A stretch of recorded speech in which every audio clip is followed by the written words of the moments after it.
Ang amethyst crystal ay kabilang sa pamilya ng mga quartz crystals. Ito ay may natural na komposisyon na silicon dioxide, ang komposisyon na bumubuo din, na gaya sa ibang quartz crystals. Ang bato na ito ay hinubog at nabuo sa loob ng daan-daang o libo-libong taon.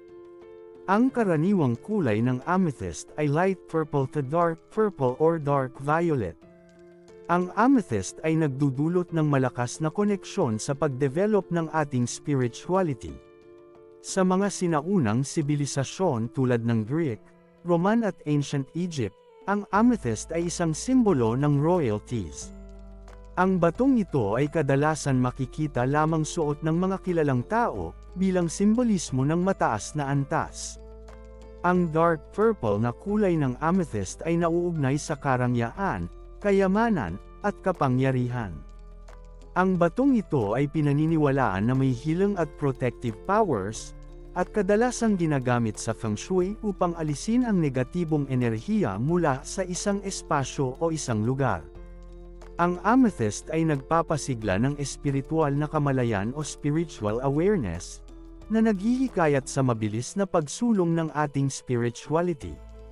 Maraming mga kultura ang nag-uugnay ng mga espiritual na katangian sa hiyas na ito, na naniniwalang maaari nitong mapahusay ang ating intuition at mga psychic abilities.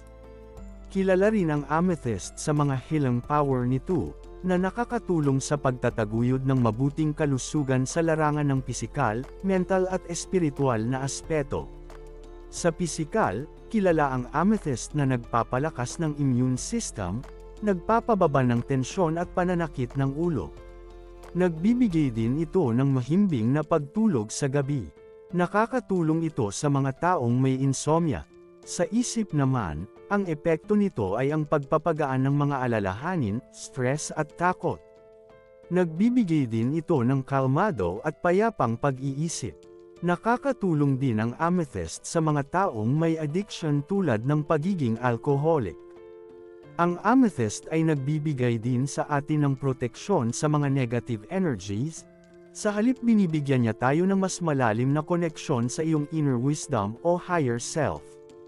Ang crystal na ito ay minumungkahi na gamitin sa oras ng meditation practices dahil sinasabi ang batong ito ay isa sa pinakamagandang gamitin for relaxing and for spiritual attunement.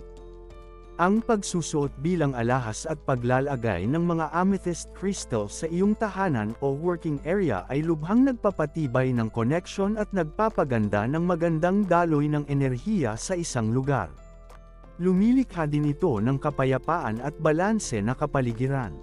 At sa huli ang amethyst ay maaaring ihalo sa ibang crystal para mas lumikha ng mas magandang resulta tulad ng black tourmaline. Ang amethyst at black tourmaline ay perpektong combination para mas lalong mapalakas ang proteksyon sa lahat ng negative energies, at magkaroon ng pakiramdam ng katatagan at katahimikan. Sana makatulong ang munting paglalahad sa video na ito, ang patungkol sa healing benefits ng amethyst. Maraming salamat sa inyong panunood.